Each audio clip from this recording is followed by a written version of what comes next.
सभी को प्रणाम। हम लोग कल पढ़ रहे थे गायत्री महाविज्ञान के अंतर्गत साधना के कुछ साधारण से नियम। आइए सर्वप्रथम एक बार गायत्री मंत्र का उच्चारण करते हैं, उसके पश्चात स्वाध्याय को आरंभ करेंगे। परम पूज्य गुरुदेव परम वंदनीय माता जी का ध्यान करते हैं हृदय के स्थान पर। ओम भूर्भुवः स्वः तत्सवितुर्वरेण्यं भर्गो देवस्य धीमहि धियो यो नः प्रचोदयात्। ओम गुरुर्ब्रह्मा गुरुर्विष्णु गुरुरेव महेश्वर गुरुरेव परब्रह्म तस्मै श्री गुरुवे नमः। तस्मै श्री गुरुवे नमः।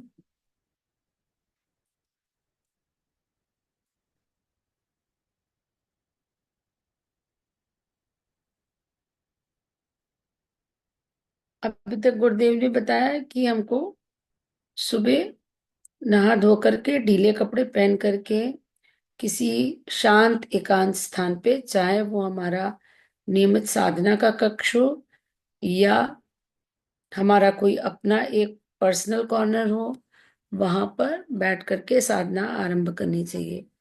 वस्त्र धुले हुए हो, ढीले हो, नीचे कुश का आसन हो या सूती आसन हो सकता है।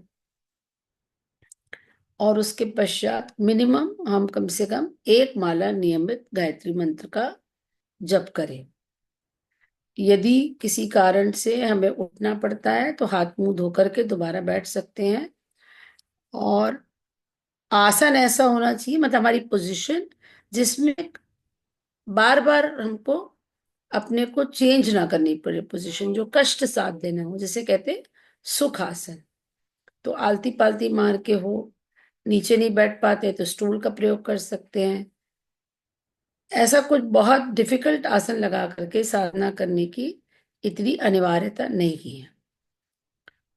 मन लगे ऐसा स्थान और ऐसी परिस्थिति शरीर की होनी चाहिए कि मन एकाग्र हो सके। अब गुरुदेव आगे बता रहे हैं, यदि किसी दिन अनिवार्य कारण से साधना स्थगित करनी पड़े तो दूसरे दिन एक माला अतिरिक्त जप दंड स्वरूप करना चाहिए। जन्म या मृत्यु का सूतक हो जाने पर शुद्धि होने तक माला आदि की सहायता से किए जाने वाला विधिवत जप स्थगित कर रखना चाहिए। केवल मानसिक जप मनी मन चालू रख सकते हैं। यदि इस प्रकार का अवसर सवा लक्ष जप के अनुष्ठान काल में आ जाए तो उतने दिनों अनुष्ठान स्थगित रखना चाहिए। सूतक निवृत्त होने पर उसी संख्या पर से जप आरंभ किया जा सकता है जहां से छोड़ा था। उस विक्षेप काल की शुद्धि के लिए 1000 जप विशेष रूप से करने चाहिए। लंबे सफर में होने, स्वयं रोगी हो जाने या तीव्र रोगी की सेवा में संलग्न रहने की दिशा में स्थान आदि पवित्रताओं की सुविधा नहीं रहती। ऐसी दशा में मानसिक जप बिस्तर पर पड़े पड़े, रास्ता चलते या किसी भी अपवित्र दशा में किया जा सकता है। साधक का आहार सात्विक होना चाहिए। आहार में सतोगुणी, सादा, सुपाच्य, ताजे तथा पवित्र हाथों से बनाए हुए पदार्थ होने चाहिए। अधिक मिर्च मसाले, तले हुए पकवान, मिष्ठान, बासी, भुसे, दुर्गंधित, मांस, नशीले, अभक्ष्य, उष्ण, दाहक, अनीति उपार्जित, गंदे मनुष्य द्वारा बनाए हुए, तिरस्कार पूर्वक दिए हुए भोजन से जितना बचा जा सके उतना ही अच्छा। तो आहार का भी बहुत महत्व है। व्यवहार जितना भी प्राकृतिक धर्म संगत, सरल एवं सात्विक रह सके उतना ही उत्तम है।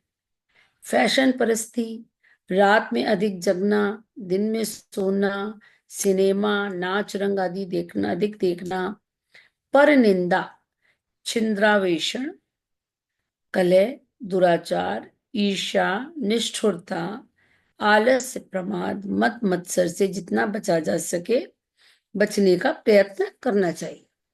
माता, ये छिंद्रा वेषण क्या हुआ? छिद्रान्वेषण। छिद्रान्वेष दूसरों के दुर्गुण देखना। पर निंदा, छिद्रान्वेषण वही होता है दूसरों के जो हम दोष दुर्गुण पे ज्यादा ध्यान देते हैं उसको कहते हैं। यो ब्रह्मचर्य तो सदा ही उत्तम है, पर गायत्री अनुष्ठान के 40 दिन में उसकी विशेष आवश्यकता है। अनुष्ठान के दिनों में कुछ विशेष नियमों का पालन करना पड़ता है, जो इस प्रकार है। ठोड़ी के सिवाय सिर के बाल ना कटाएं। ठोड़ी के बाल अपने हाथ से ही बनाएं। चारपाई पे ना सोएं। तख्त या जमीन पर सोना चाहिए। उन दिनों अधिक दूर नंगे पैरों ना फिरें। चाम के जूते के स्थान पर खड़ाऊ आदि का उपयोग करना चाहिए। इन दिनों एक समय आहार, एक समय फलाहार लेना चाहिए।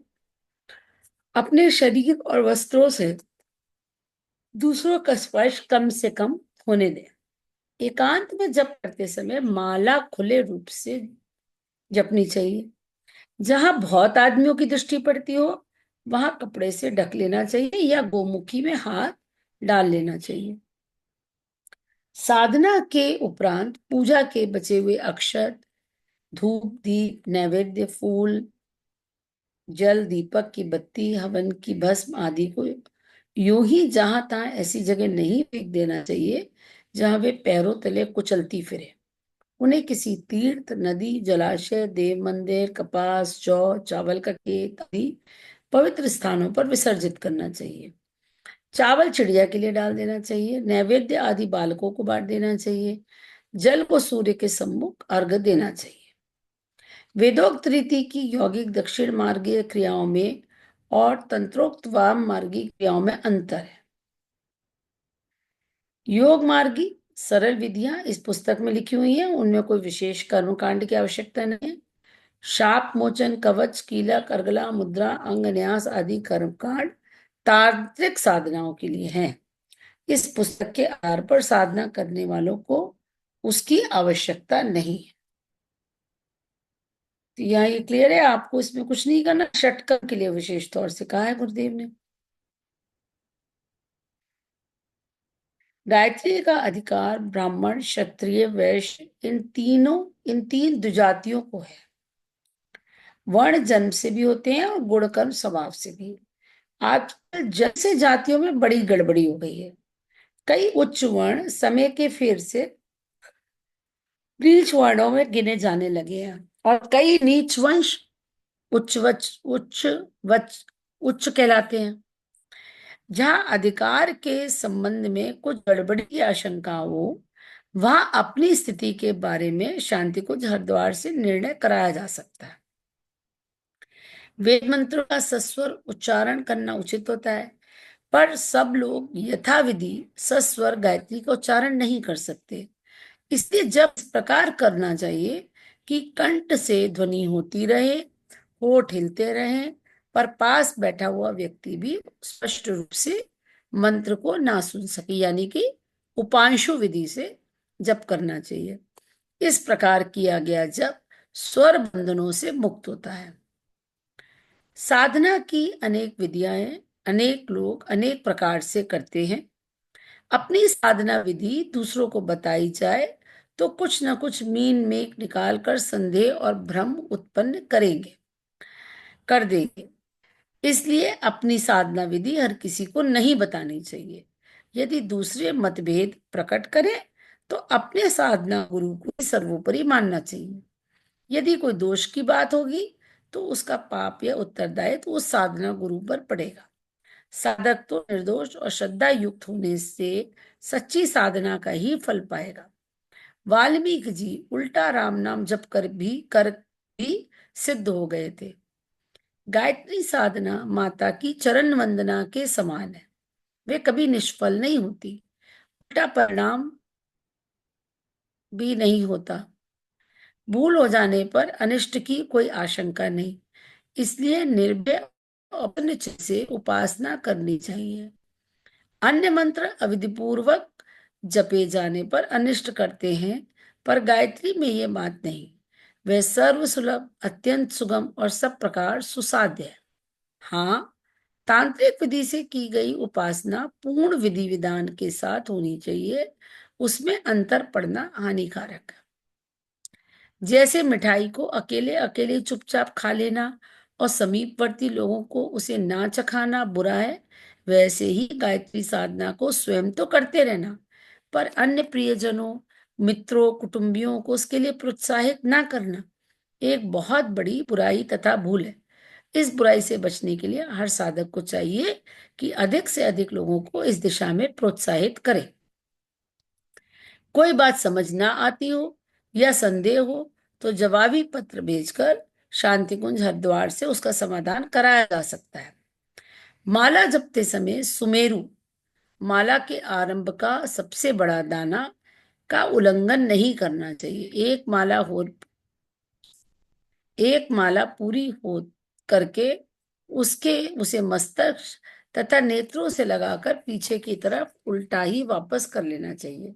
इस प्रकार माला पूरी होने पर हर बार उलटकर ही नया आरंभ करना चाहिए। अपनी पूजा सामग्री ऐसी जगह रखनी चाहिए जिससे अन्य लोग अधिक स्पर्श ना करें।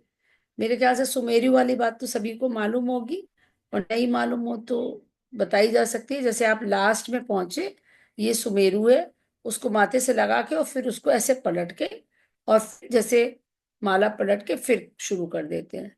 तो इसी तरह से वो हर बार माला को पलट करके और दूसरी तरफ से शुरू किया जाता है। माला हाथ में होगी तो बताया भी जा सकता है। कंटिन्यूअस नहीं करना है। जैसे एक सुमेरु है, सुमेरु के आगे वाला मंत्रा नहीं आगे वाला मन का नहीं जपना है। सुमेरु तक पहुंचे, जो एंड है वहां उसे लगाया और उसको ऐसे पलट करके पीछे जहां से हमने खत्म किया था उस मनके से वापस शुरू करना है। आगे बता रहे हैं गुरुदेव, साधना एकाग्रता और स्थिर चित्त से करनी होनी चाहिए। साधना के लिए स्वस्थ और शांत चित्त की आवश्यकता है। चित्त को एकाग्र करके मन को सब ओर से हटाकर तन्मयता, श्रद्धा और भक्ति भावना से की गई साधना सफल होती है। चित्त को हमें इधर उधर की बातों से हटा करके इसके लिए प्रैक्टिस करनी पड़ती है। पहले जब हम बैठते हैं शुरुआती समय तो सभी विचार आते हैं, तो कोई बात नहीं, आने दीजिए। फिर मन को आपको पकड़ के लाना है, गायत्री माता के चित्र में लगाइए या जो भी आप धारणा बनाना चाहते हैं, ध्यान करना चाहते हैं, जिस चीज का भी उस पे लगा करके आप वापस करिए। तो बार बार प्रैक्टिस करने से मन धीरे धीरे एकाग्र होने लगता है। चित्त को एकाग्र करके मन को सब ओर से हटाकर तन्मयता, श्रद्धा और भक्ति भावना से की गई साधना सफल होती है। यदि ये सब बातें साधक के पास ना हो तो उसका प्रयत्न फलदायक नहीं होता। उद्विग्न, अशांत, चिंतित, उत्तेजित, भय एवं आशंका से ग्रस्त मन एक जगह नहीं ठहरता। वे क्षण क्षण में इधर उधर भागता है। कभी भय के चित्र सामने आते हैं, कभी दुर्दशा को पार करने के उपाय सोचने में मस्तिष्क दौड़ता है। ऐसी स्थिति में साधना कैसे हो सकती है? एकाग्रता ना होने से ना गायत्री के जप में मन लगता है, ना ध्यान में। हाथ माला को फेरते हैं, मुख मंत्रोच्चार करता है, चित्त कहीं ना कहीं भागता फिरता है। यह स्थिति साधना के लिए उपयुक्त नहीं। जब तक मन सब ओर से हटकर सब बातें भुलाकर एकाग्रता और तन्मयता के साथ भक्ति भावना पूर्वक माता के चरणों में नहीं लग जाता, तब तक अपने में वह चुंबक कैसे पैदा होगा जो गायत्री को अपनी ओर आकर्षित करे और अभीष्ट उद्देश्य की पूर्ति में उसकी सहायता प्राप्त कर सके। दूसरी कठिनाई है श्रद्धा की कमी। तो पहली प्री रिक्विजिट है कंसंट्रेशन, एकाग्रता, तन्मयता, फोकस पहली। दूसरी है श्रद्धा। कठिनाई क्या है? पहली होती है कि मन भागता है, तो मन को एकाग्र करना है, उसको पकड़ के वापस साधना में लेकर के आना है, तो ये अभ्यास से होता है। दूसरी है श्रद्धा की कमी। कितने ही मनुष्यों की मनभूमि बड़ी शुष्क एवं अश्रद्धालु होती है। उन्हें आध्यात्मिक साधनों पर सच्चे मन से विश्वास नहीं होता। किसी से बहुत प्रशंसा सुनी तो परीक्षा करने का कौतूहल मन में उठता है कि देखें ये बात कहाँ तक सच है। इस सच्चाई को जानने के लिए किसी कष्ट साध्य कार्य की पूर्ति को कसौटी बनाते हैं और उस कार्य की तुलना में ऐसा परिश्रम नहीं करना चाहते। क्या करते हैं कि उन्होंने सुना हाँ भाई गायत्री साधना बहुत फलित होती है, या गायत्री साधना करने से सारे मनोरथ सिद्ध होते हैं, तो बहुत कोई कठिन सोच लेते हैं मनोरथ मन में, और लेकिन उसके प्रति वो मेहनत नहीं करना चाहते। वे चाहते हैं 10-20 माला मंत्र जपते ही उनका कष्ट साध्य मनोरथ आनन फानन में पूरा हो जाए। कोई कोई सज्जन तो ऐसी मनौती मानते देखे गए हैं कि हमारा अमुक कार्य पहले पूरा हो जाए तो अमुक साधना इतनी मात्रा में पीछे करेंगे।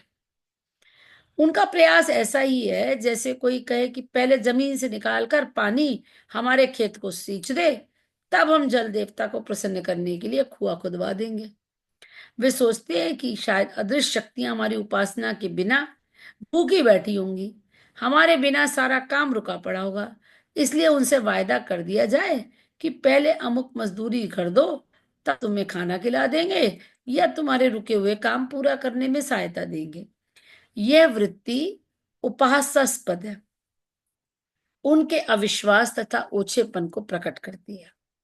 अविश्वासी, अश्रद्धालु, अस्थिर चित्त के मनुष्य भी यदि गायत्री साधना को, लेकिन गुरुदेव कितनी बड़ी बात लिख रहे हैं कि माँ कितनी दयालु है, कितनी उदार है, कि जो अविश्वासी हैं, अस्थिर चित्त वाले हैं, अश्रद्धालु हैं, जिनको ना तो विश्वास है ना श्रद्धा है, चित्त भी उनका भटकता है, ये वो भी यदि गायत्री साधना को नियम पूर्वक करते चलें तो कुछ समय में उनके ये तीनों दोष दोष दूर हो जाते हैं और श्रद्धा, विश्वास एवं एकाग्रता उत्पन्न होने से सफलता की ओर तेजी से कदम बढ़ने लगते हैं।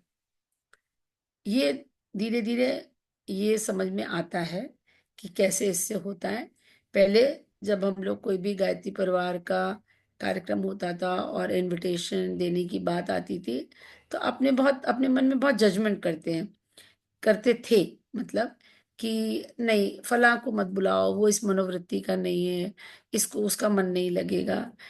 पर बाद में समझ में आया कि नहीं ये गलत है। तो आप इररिस्पेक्टिव, हम किसी को जज ना करें, हम सबको इस साधना के लिए प्रेरित करें, अपने जो कार्यक्रम होते हैं उसको समान भाव से सबको बुलाएं। भगवान जानता है कि किसकी मनोवृत्ति कैसी है और किसको कैसे ठीक करना है, ये उसका काम है, ये हमारा काम नहीं है। क्योंकि यहाँ गुरुदेव लिख रहे हैं साफ साफ कि अगर कोई मान लो आ गया, कोई अश्रद्धालु है, मान लीजिए किसी किसी विकट स्थिति से गुजर रहा है, कोई मुश्किल है उसके जीवन में, कोई इसी प्रकार की विपन्नता है, और वो आकर के उसको एक सोल्यूशन मिलता है, एक टूल की तरह वो उसको लेता है, एक इंस्ट्रूमेंट की तरह उसको लेता है, तो वो भी अगर मनोयोग से करेगा, मतलब मनोयोग से ना भी करे तो नियम से करेगा, चाहे बस बैठ करके वो जप रहा है, उसके दोष अपने आप दूर होंगे और धीरे धीरे उसके अंतःकरण में सुधार आएगा। तो ये हमको ये बात यहाँ से ही समझनी है कि हमको सबको प्रेरित करना है इस साधना के लिए। इसलिए चाहे किसी की मनोभूमि असंयमी तथा अस्थिर ही क्यों ना हो, पर साधना में लग ही जाना चाहिए। एक ना एक दिन त्रुटियां दूर हो जाएंगी और माता की कृपा प्राप्त होकर ही रहेगी। श्रद्धा और विश्वास की शक्ति बड़ी प्रबल है, इस इनके द्वारा मनुष्य असंभव कार्य को भी संपन्न कर डालता है। भगीरथ ने श्रद्धा के बल से ही हिमालय पर्वत में मार्ग बनाकर गंगा का पृथ्वी पर अवतरण कराया। श्रद्धा और विश्वास के प्रभाव से ही ध्रुव और नामदेव जैसे छोटे बालकों ने भगवान का साक्षात्कार कर लिया। इसी आधार पर तुलसीदास और सूरदास जैसे वासनाग्रस्त व्यक्ति संत शिरोमणि बन गए। ध्रुव की कथा आप लोग को पता ही है। ध्रुव की सौतेली माँ ने उनको उतार दिया था पिता की गोद से, कहा कि जाओ अभी तुम्हारा हक नहीं है, अपने बेटे को बैठा दिया। तो जब उन्होंने अपनी माँ से जाके शिकायत करी, माँ ने कहा कि उनको साधना के लिए प्रेरित किया, नारद जी की शरण में भेजा कि तुम परम पिता की गोद में बैठना। वो छोटा सा बालक साधना के लिए निकल गया, और आज देखिए, है ना, सब कोई उनको उनकी साधना के लिए याद करते हैं। वो अमर अमर हो गए बिल्कुल। और इसी प्रकार तुलसीदास जी को, अगर तुलसीदास जी मानते थे अपनी पत्नी को अपना गुरु, क्योंकि वो अगर उनको झिड़कती नहीं, वो उनको अगर ये नहीं कहती कि इतनी जितनी प्रीति तुम्हें मेरे देह में है उतनी प्रीति अगर ईश्वर से कर लोगे तो कहाँ से कहाँ पहुंच जाओगे, वही एक सेंटेंस ने उनके जीवन की दिशा बदल दी। तो ये बात यहाँ समझने की है कि किसी का जीवन किसी भी समय किसी की भी प्रेरणा से कभी भी परिवर्तित हो सकता है। तो हमको नहीं जज करना है, हमको केवल साधना की ओर सबको मुड़ना है। हम सोचने वाले समझने वाले कोई नहीं होते, इसलिए। और ये लोग सोचिए, एक एक दोनों ही, तुलसीदास और सूरदास दोनों ही इस स्त्री के मुंह में व्याकुल थे, और कहाँ कितने बड़े भक्त बन गए जिन्होंने स्वयं भगवान का साक्षात्कार किया। तुलसीदास जी को भगवान राम ने दर्शन दिए और सूरदास जी को भगवान कृष्ण ने दर्शन दिए। तो हम किसी भी स्थिति से जब चाहें अपने को ऊंचा उठा सकते हैं, किसी भी स्थिति से। इसलिए यदि हम इस महान शक्ति का आश्रय ले तो हमारे चित्त की चंचलता और अस्थिरता क्रमशः स्वयमेव दूर हो जाएगी। आवश्यकता इतनी ही है कि हम नियम पालन का ध्यान रखें और जो संकल्प किया है उस पर दृढ़ बने रहें। इसके फल से हमारी मानसिक दुर्बलता अथवा शारीरिक अशक्ति का निराकरण स्वयं होता जाएगा, और हमारी साधना अंत में अवश्य सफल होगी। शास्त्र कथन है, संदिग्धो ही हतो मंत्री, व्यग्र चित्तो हतो जपः।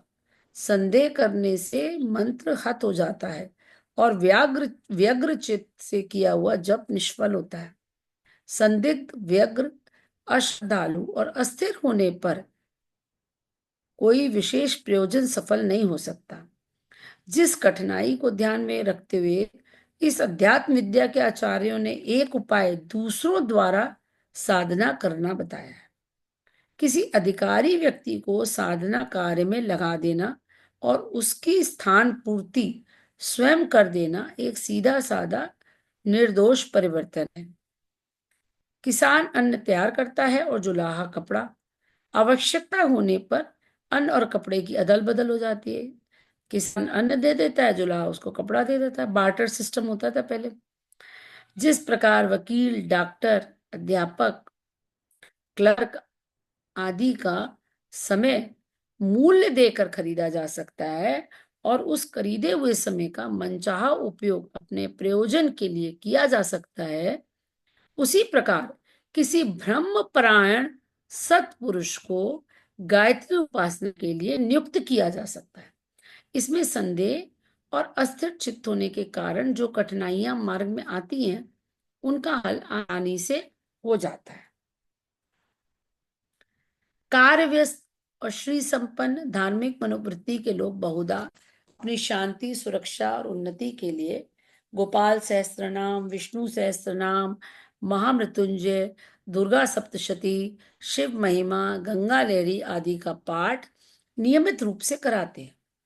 वे किसी ब्राह्मण से मासिक दक्षिणा पर नियत समय के लिए अनुबंध कर लेते हैं। जितने समय वह पाठ करता है उसका परिवर्तित मूल्य दक्षिणा के रूप में उसे दिया जाता है। इस प्रकार वर्षों ये क्रम नियमित चलता रहता है। ये बहुत कॉमन है। अगर आप ने मारवाड़ी संपन्न घरों को देखा होगा तो वहां ये एक एक ना एक ब्राह्मण पुजारी उनके घरों में पूजा के लिए नियुक्त होते हैं। वो आते हैं और नियम से पूजा करते हैं, घर घर के मतलब पाठ करते हैं, कुछ भी एक साधना उनके यहाँ इस तरह से ब्राह्मणों द्वारा कराई जाती है। तो इसके लिए गुरुदेव ने मनाही नहीं करी है। उन्होंने कहा हाँ ऐसा है, लेकिन ये कंडीशन क्या लगाई है कि जब आपका मन स्थिर नहीं है, जब आपको व्याकुलता है, अंदर से उद्विग्नता है, कोई चिंता है, कोई मानसिक परेशानी है, तब आप ऐसा कर सकते हैं। वैसे नॉर्मली भी लोगों के यहाँ ऐसा होता है। कार्य व्यस्त और श्री संपन्न धार्मिक मनोवृत्ति के लोग बहुधा अपनी, ये तो हमने पढ़ लिया, वे किसी ब्राह्मण से मासिक दक्षिणा पर नियत समय के लिए अनुबंध कर लेते हैं। जितने समय वह पाठ करता है उसका परिवर्तित मूल्य दक्षिणा के रूप में उसे दिया जाता है। इस प्रकार वर्षों ये क्रम नियमित चलता रहता है। किसी विशेष अवसर पर विशेष रूप से विशेष प्रयोजन के लिए विशेष अनुष्ठानों के आयोजन भी होते हैं। नव दुर्गाओं के अवसर पर बहुधा लोग दुर्गा पाठ कराते हैं। शिवरात्रि को शिव महिमा, गंगा दशहरा को गंगा लहरी, दिवाली को श्री सूक्त का पाठ अनेकों पंडितों को बैठाकर अपनी सामर्थ्य अनुसार लोग अधिकाधिक कराते हैं। मंदिर में भगवान की पूजा के लिए पुजारी नियुक्त कर दिए जाते हैं। मंदिरों के संचालक की ओर से वे पूजा करते हैं और संचालक उनके परिश्रम का मूल्य चुका देते हैं। इस प्रकार का परिवर्तन गायत्री साधना में भी हो सकता है। अपने शरीर, मन, परिवार और व्यवसाय की सुरक्षा तथा उन्नति के लिए गायत्री का जप 1-2 हजार की संख्या में नित्य ही कराने की व्यवस्था श्री संपन्न लोग आसानी से कर सकते हैं। इस प्रकार कोई लाभ होने पर उसकी प्रसन्नता शुभ आशा के लिए अथवा विपत्ति निवारणार्थ 1.25 लक्ष जप का गायत्री अनुष्ठान किसी सत्पात्र ब्राह्मण द्वारा कराया जा सकता है। ऐसे अवसरों पर साधना करने वाले ब्राह्मण को अन्न, वस्त्र, बर्तन तथा दक्षिणा रूप में उचित पारिश्रमिक उदारता पूर्वक देना चाहिए। संतुष्ट साधक का सच्चा आशीर्वाद उस प्रयोजन के फल को और भी बढ़ा देता है। ऐसी साधना करने वालों को भी ऐसी साधना करने वालों को, ये तो जो करवा रहा है उसका कर्तव्य गुरुदेव ने बताया कि भाई उनको आप वो पारिश्रमिक तो दे ही, साथ में अन्न, वस्त्र, बर्तन, दक्षिणा सब दे। पर जो साधना करने वाले हैं उनके लिए क्या है, जो कर रहे हैं, जो ब्राह्मण देवता साधना करने के लिए नियुक्त हुए हैं, उनको ऐसा संतोषी होना चाहिए कि अति न्यून मिलने पर भी संतुष्ट रहें और आदि आशीर्वादात्मक भावनाएं मन में रखें। असंतुष्ट होकर दुर्भावनाएं प्रेरित करने पर तो दोनों का ही समय तथा श्रम निष्फल होता है। अब लास्ट में जो गुरुदेव लिख रहे हैं वो सबसे इंपॉर्टेंट है कि अच्छा तो ये है कि हर साधक अपनी साधना स्वयं करे। कहावत है, आप काज सो महाकाज। परंतु यदि मजबूरी के कारण वैसा ना हो सके, कार्य व्यस्तता, अस्वस्थता, अस्थिर चित्त, चिंताजनक स्थिति आदि के कारण यदि अपने से साधन ना बन पड़े, तो आदान प्रदान के निर्दोष एवं सीधे साधे नियम के आधार पर अन्य अधिकारी पात्रों से वे कार्य कराया जा सकता है। यह तरीका भी काफी प्रभावपूर्ण और लाभदायक सिद्ध होता है। ऐसे सत्पात्र एवं अधिकारी अनुष्ठानकर्ता तलाश करने में शांतिकुंज हरिद्वार संस्था से सहायता ली जा सकती। तो ये अच्छा सोल्यूशन गुरुदेव ने बताया, कभी किसी को जरूरत हो तो आप इसकी चर्चा कर सकते हैं।